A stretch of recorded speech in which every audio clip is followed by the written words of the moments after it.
প্রধান নির্বাচন কমিশনার কাজী হাবিবুল আউয়াল জানিয়েছেন, প্রথম ধাপের উপজেলা নির্বাচনে ৩০ থেকে ৪০% মতো ভোট পড়েছে। নির্বাচন অবাধ, নিরপেক্ষ এবং শান্তিপূর্ণ হয়েছে। বিকেলে ভোট শেষে আগারগাঁওয়ে নির্বাচন ভবনে ব্রিফিংয়ে তিনি জানান, কিছু কিছু বিক্ষিপ্ত ঘটনা ঘটেছে, কয়েকটি কেন্দ্রে সীমিত অনিয়ম হয়েছে। এজন্য ২টি কেন্দ্রে ভোট স্থগিত করা হয়েছে।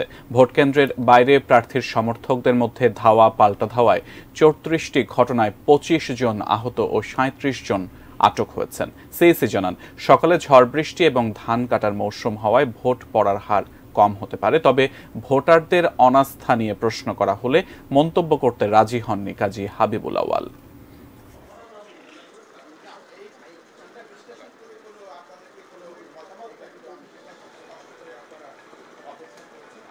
ভোটার বেশি আসলে সেটা অবশ্যই উৎসাহব্যঞ্জক।